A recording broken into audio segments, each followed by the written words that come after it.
Since my diagnosis with diabetes at the age of 11, my own diet has changed dramatically. I maintain my current healthy weight with a great diet, eating plan. If you do plan on losing more than about a stone in weight, then I would visit your doctor for more tips on how to do this without risk. I've had diabetes for 7 years now, but to tell you that how I maintain weight is perfect would be totally wrong of me. However, I can advise you to follow my steps because I know what works and what doesn't.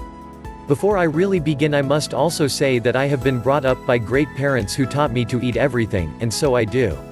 If there is something that you don't like, there are loads of other diabetic recipes and ideas that you will eat and appreciate. I am a university student and I like to buy fresh and organic produce from where I live. I believe that this is important because it can be the most good for your body and contain more nutrients and vitamins than most supermarket produce. I like to source food from my fortnightly farmers market in town, which sells amazing meat and dairy produce and fresh in-season fruit and vegetables. This is another important thing to remember, that eating fruit and vegetables in their season means that they will taste better as well as doing you good. I have a lot of influence from Western European cuisine, mainly France and Italy, as you will tell, but I do not profess to be a chef and everything is easy to make and very convenient. I have read countless diet books and diabetic recipe diet books, and I came to a conclusion that I think really works. I fused all the good things from the diets but not from every diet, and sort of put together my own one. I call this my juvenile diabetes healthy diet. The rules that I would lay down are as follows. 1. Cut back on snacks and then change the type of snacks you eat. Certainly my biggest downfall, although it wasn't really apparent to me. When I first started at university, I had little or no routine, which meant that filling my day was difficult and popping into the kitchen for a snack, no matter how healthy it felt, was a regular occurrence. This is one of the hardest things to do for some people, but establishing a great routine is essential to great diabetes care. The types of snacks to be eating are unsalted nuts, dried unsweetened fruit, fresh vegetables. I love fresh red pepper and cucumber, dark chocolate, richer and nicer, and you only want 2 squares usually. 2. Cut back on white flour and embrace wholemeal carbs.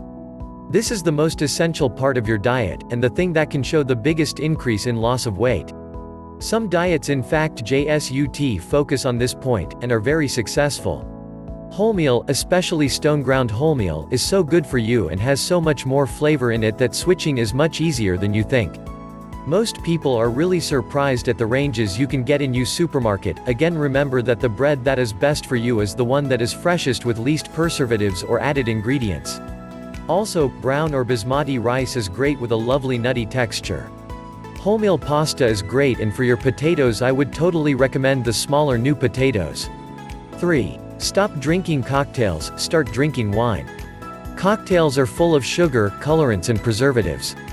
As a student I have had loads of practice at going out and not drinking cocktails, so my drink of choice is Malibu and Diet Coke if I feel I have to drink something and I make it last all night. I can then top up with Diet Coke, which has almost no sugar in it, and it looks as though I am drinking Malibu. Who is to know? If you are out at a restaurant, red wine is much better than anything else you can order, except water of course, and it has been proven that the antioxidants in red wine are great for keeping a healthy heart. The recommended amount is 1 glass a day with your evening meal. 4. Start cooking more fruit and vegetables. Fresh fruit and vegetables are a great way to get all the vitamins and minerals you need. And there are so many different ways in which to cook vegetables, but I find that raw is the best, followed closely by steamed. Both of these ways preserve all their natural goodness as well. I will follow this post with another diabetes recipes post. 5. Drink more water. I know you have heard people say this many times before, but the benefits of drinking more water are endless. A few tips on how to get more water into your day are: firstly, to put bottles of water at all the places you go in the house or work. So keep one in your desk, on your desk, a glass in the kitchen, the bedroom, the sitting room, etc. Try and drink all these glasses up and you will be well on your way to 8 glasses a day. The trick is to add a glass every few days or so. If you try to drink all that water in one go, you won't be so inclined to drink 8 glasses again, trust me. Have a go, it's amazing how great you will feel.